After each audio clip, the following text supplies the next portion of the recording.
King of the Cowboys, Roy Rogers.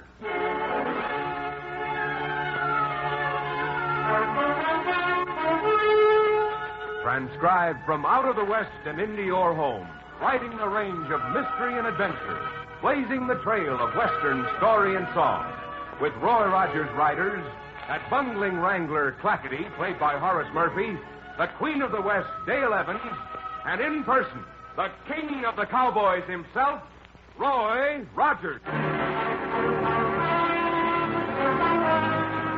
howdy, folks. This is Roy Rogers. Buckaroos, Clackety and I are fixing to ride to Squaw Creek on a little business for the bank. We haven't been over that way for quite some time now because the trails have been snowbound. Some of the ranchers out there have been isolated for several weeks, and from rumors we've heard, they've been having other troubles, too.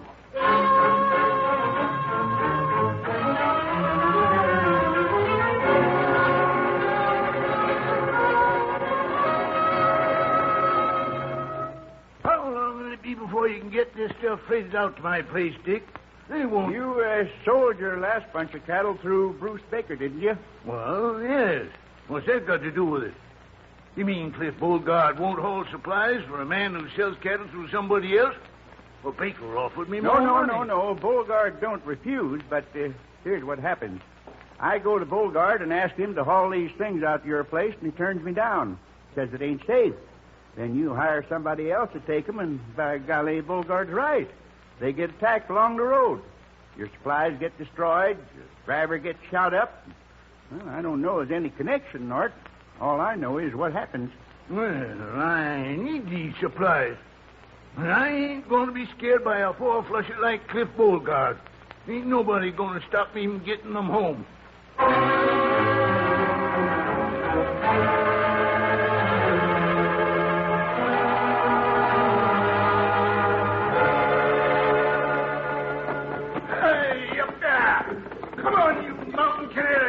Pull this wagon.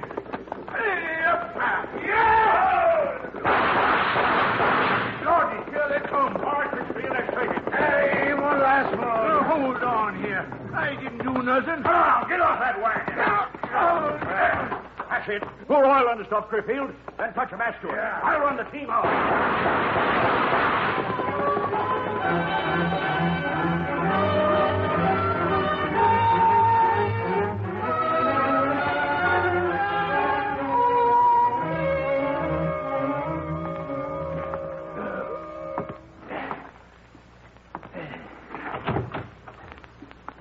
Dale, can they get a room here?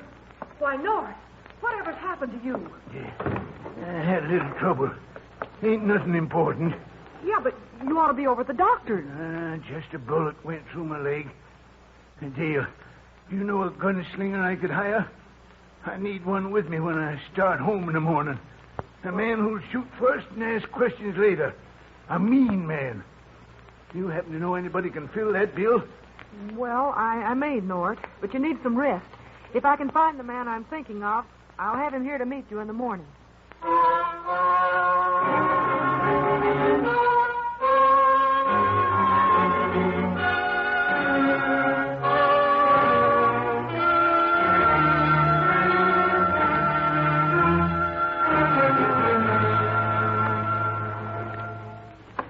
Here he is, North, both of them. Boy, Rogers and Clackety. Well, Dale, I asked you for a gunslinger. Don't you think we can handle a gun, Nort? Why don't you give him a demonstration, Roy? But the thing I wanted a gunslinger for was... Sit down here, North. We know about your trouble, Nort. When do you want these gunslingers? I aim to hire me a wagon and team from the liver stable, then make another try to get home this morning. You load your wagon, Nort. Clackety and I have one call to make. It won't take over a few minutes, and then we'll be ready to leave.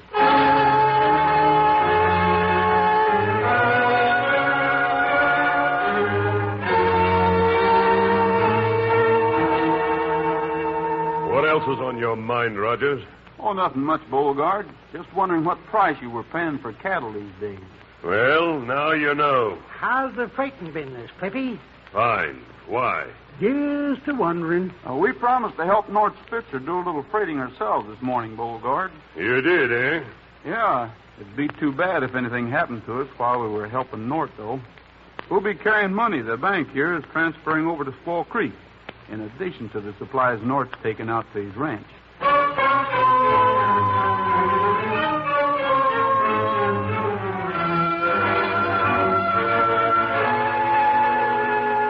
Terrible mistake. Terrible. Why'd you do it, Roy? Why'd you tell Beauregard you'd be carrying all that money on this trip? If Beauregard's behind these raids, the money will be a little extra inducement. Inducement for what? To have his raiders come at you? Exactly.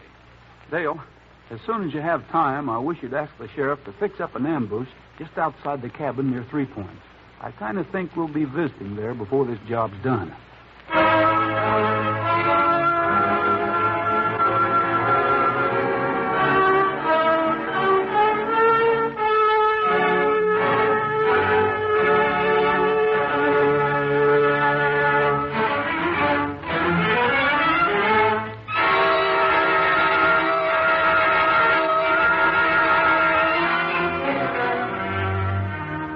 Spitzer is seated on a wagon load of supplies, driving across the snow-bound country toward his ranch.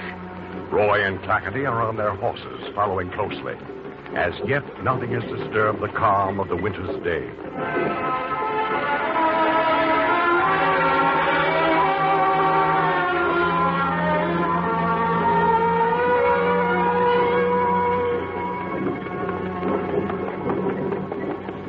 Nothing happened yet. Monotonous, ain't it? Just be patient, Clackety. If them there buzzards is a-coming after us, I wish they'd come. This here waiting is giving me the weak trembles. There's still plenty of time. Don't relax for a single second. If you do, we may be whipped.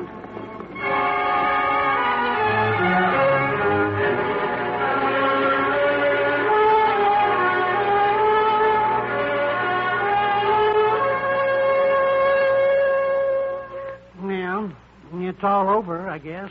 I'd have sworn they would have at least made a try for us. Guess leaving the money at the bank is just a waste of time, huh? And now we'll have to make another trip for it. Terrible thing. Hey, Roy, I got the horses tended to. Hey, while they're eating, why don't you and Craig... Nort? Fine.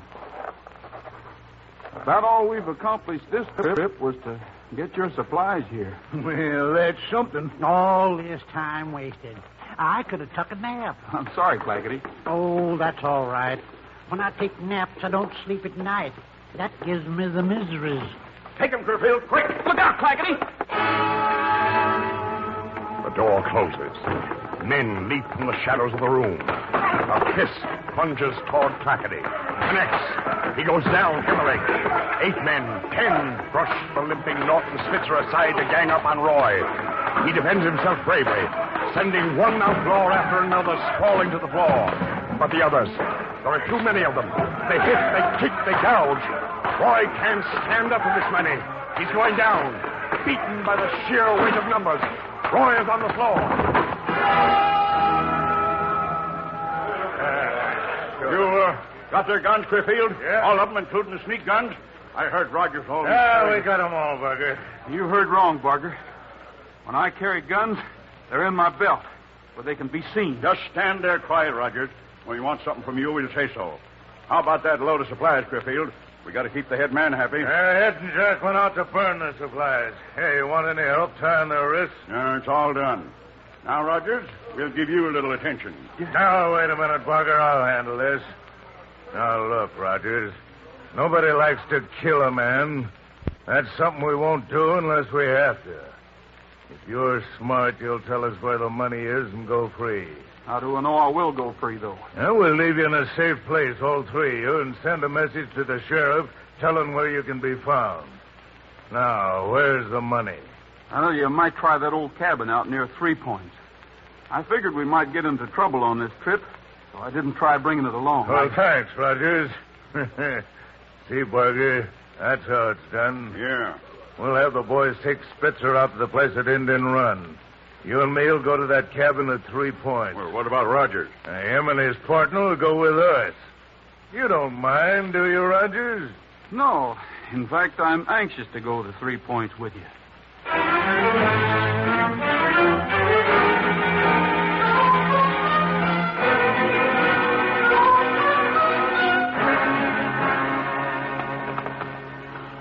I'll go into the cabin first, Rogers.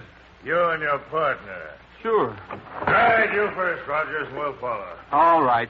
That money better be here. Now, close the door, will you, Barker? You men with Rogers, raise your hand. What? Who was that? This is the law. We've got the cabin surrounded. The law? I'm afraid it's all over, gentlemen. We're slick. Come on out with your hands in the air. Rogers has tricked us, Barker. I'll take care of him. You can't do that to Roy. Now, hold it, Barker. We got troubles enough. Don't start nothing more. Come on in, Sheriff. We've got a posse here, Roy. Stay where you are, Sheriff. First man who moves towards this door tastes lead. We're moving in. You better have those hands up. Now, get back. Don't come any closer. Keep Dale out of the way, Sheriff. I'm all right, Roy. Let's kill him. Let's kill Rogers right now. We'll have to blast him out, men. Hold it, Wagger. Sheriff, I'm telling you something. First man who starts for this cabin, the first shot that's fired in this direction, Rogers and his partner die. You can't bluff the law. You try it and see.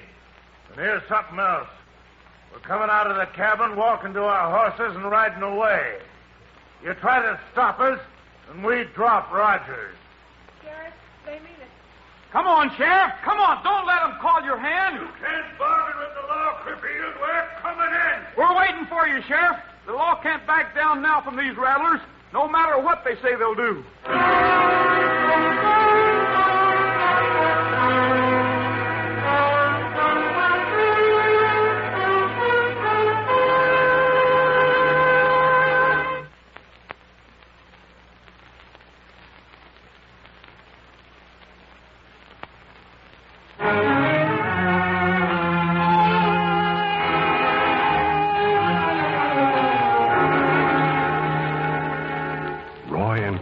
Are being held by the two outlaws in a cabin at 3 Points. Outside, Dale and the sheriff have a posse surrounding the cabin, ready to move in on them. Until now, because of the outlaws' threat to kill Roy and Clackety. But Roy has urged him to disregard the threats, and the sheriff has made up his mind. You can't bargain with the law, Cripfield. We're coming in. That's it, Sheriff. Come on. There's something you lawmen out there don't know. Rogers and Clackety are helpless. Their hands are tied. Rattler. If I could get my hands loose. We're not coming in there, Roy. Sheriff, we'll have to let him go. Forget it, Sheriff. You're the law. All right, Cripfield, you win. We won't try to come in. And we can't blast you out. But we will sit right here and hold you where you are until hunger or thirst or cold changes your mind. Then you'll walk out with your hands in the air.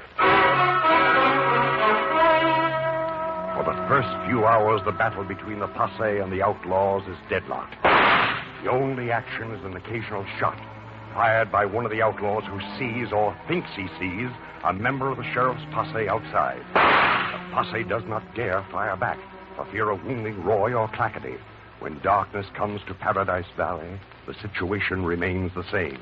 How much longer are they going to stay out there? Rogers, for your information, as soon as it's light enough outside so we can see, I'm going to press the sheriff a little more. We'll get out of here then, all right, or you won't live. You talk big, Cripfield. Before you put any lead through us, we'll give the sheriff all the evidence we have against both of you. And Cliff Beauregard, too. Beauregard? You're working for Beauregard. You have to be. Outside of the men at the bank, Beauregard's the only man who knew we were carrying the money. So you had to get your information from him. We better check to see that posse ain't sneaking up on us. You take that end of the cabin, I'll take this one again. Yeah, wouldn't be bad to pick off a few lawmen tonight. Yeah, wait till it's light. We'll do all right then. Clackety, be real still. Don't move. Roy, if either of them look over here, do something to attract their attention your way. Well, what do you got in your mind, Roy? Well, this is a long chance, Clackety. It may work, though, and if it does, we'll be free. Roy slides closer to the woodbox near the fireplace, his hands still tied behind his back. He manages to take a twig from the box. Now he moves around with his back to the fire until he is as close as the heat will permit. He draws out a glowing piece of wood with the twig. He slides it to within a few inches of where he is sitting. Now he places his wrist directly on the glowing wood. The ropes. Roy is trying to burn the ropes off his hands. Roy, no. got to get loose, Clackety. But not that way. You'll burn yourself. See anything, Barker? Nothing at all on this side. There's nobody out here either. Say, Roy, let me do that. Save yourself for the fight. Oh, I'll be all right. Well, how can you be? Your wrist. I won't burn my wrist. Just a rope. I wonder if they could have left without our seeing them. Might be. If I ever get loose, I'll tear them there buzzards to ribbons for making you do a thing like this here, Roy. I've got it, Clackety. The rope's burned through. I'll have my hands free as quick as I get these loops unwound. There's nothing out there. Hurry, Roy. Well, let's go to work on Rogers. This is what I've been waiting for. Sit tight, Clackety. Don't move. I'll have to take him along. Rogers, we want that money. And this time we're not fooling. You want the money, eh? Rogers, you lose! Sheriff, come on! We're taking him! Roy leaps toward Barger, driving hard sledgehammer blows which cover Barger from his jaw to his waist. Barger drops. He's down, finished. Roy turns to Criffield, hitting him hard in the midsection. Criffield is unhurt, but he is knocked off balance. Clackety's foot shoots out and trips Criffield. Criffield falls. He's down. Great work, Clackety. All right. Roy, I didn't expect to see you on your feet. Come on, you two. Get up. Somebody untie my hands. These two, the men who've been bothering the freight wagons, Roy. They're part of the crew, Sheriff. The rest of the gang is at Indian Run. And Cliff Beauregard's their boss. Somebody untie my hands. What did you say, Clackety? Somebody untie my hands. Feel like going after them, Roy? Sheriff, you head these two towards jail. Dale and Clackety and I will get Beauregard, and the rest will be easy.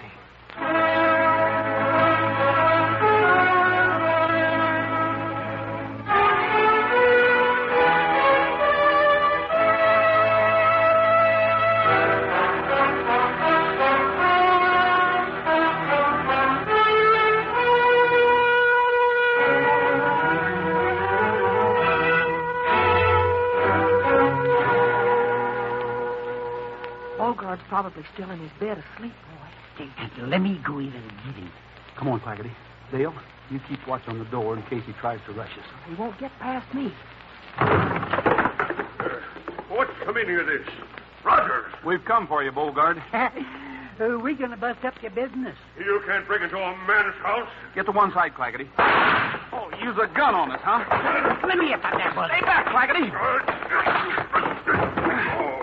Roy, what is it? Is that shot? This rattler pulled a gun. Climb back on your feet, Beauregard. Yeah, I want to know what this is all about. I'll tell you what it's all about. You've been blackjacking ranchers into selling cattle through your agency. When they sold through Bruce Baker or somebody else, you refused to freight their supply. Well, there's no crime in that. No, but there is crime in overturning and destroying wagons when ranchers try to freight their own supplies. You can't prove anything. We've already got proof. And you're coming out to Indian Run and have your riders surrender peaceably. You're doing it in order to make your jail sentence as small as possible.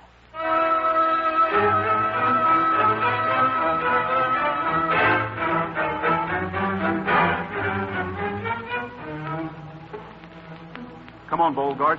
Call to him. Tell him to get out here. Don't fool with him, Roy. You fellows in there. The game is up. They've got us. Better come on out. Come peaceable. It's all over for us. The beaten riders file out of Indian Run Cave, their hands in the air. Their day is over. Their savage faces frighten no one now. Within an hour, they are with their chief, Cliff Beauregard, and his two lieutenants, Harry Barger and Bob Criffield, in jail.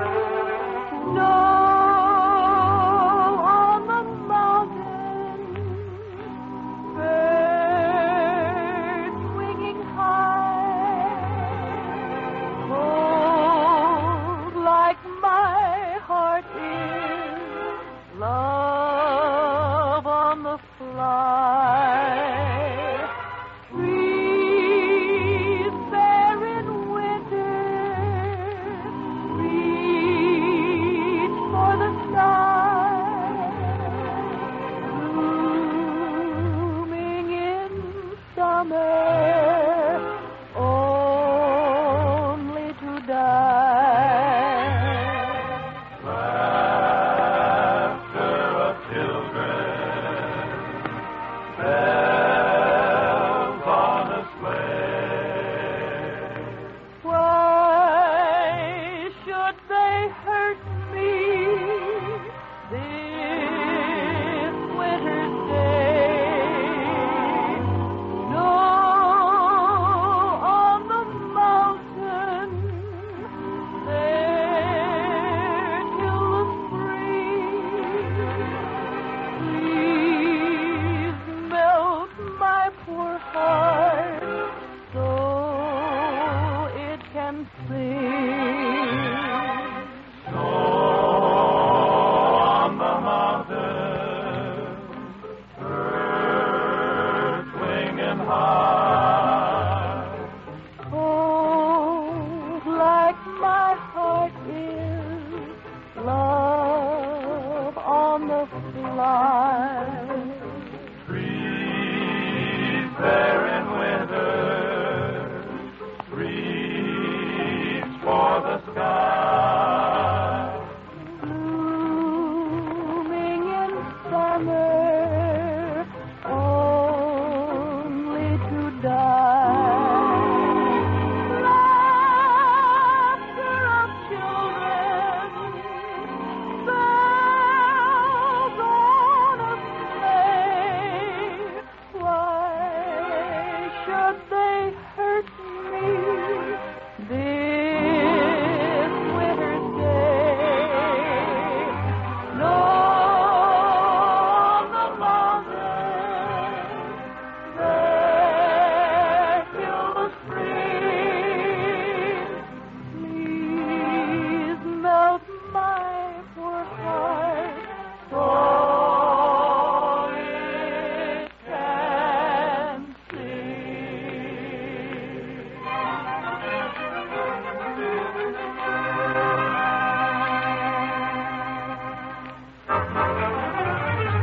Hallelujah, hallelujah, let's have a talk with the Lord. What this country needs more than anything else Yes, is old-fashioned talk with the Lord. Hallelujah. If we'd only try it, how happy we'd be. Yes, We'd never have time to be bored. Hallelujah.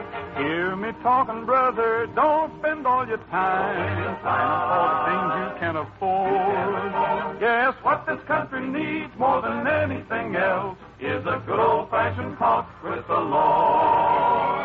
What this country needs more than anything else is a good old-fashioned talk with the Lord. We hear you talking, sister. If the politicians would ask him for help, then peace would be quickly restored. There's no use of fighting with your fellow man who can live in perfect accord. Yes, what this country needs more than anything else is a good old-fashioned talk with the Lord.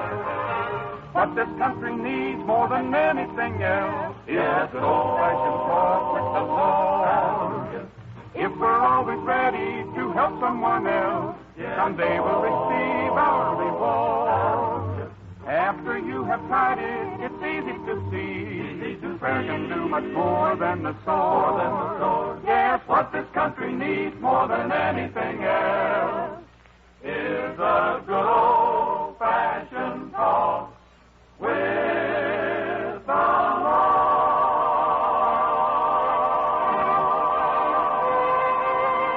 Lord. That's all for now, folks. This is Roy Rogers saying to all of you from all of us, goodbye, good luck, and may the good Lord take a liking to you. See you next week. Don't forget how to make out of the sunshine and the brown from a rainy day.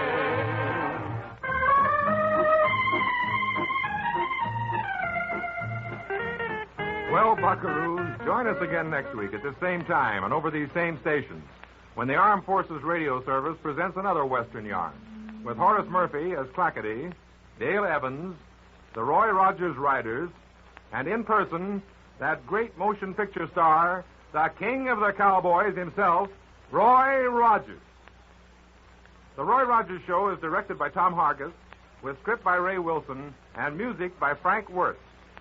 This is the Armed Forces Radio Service.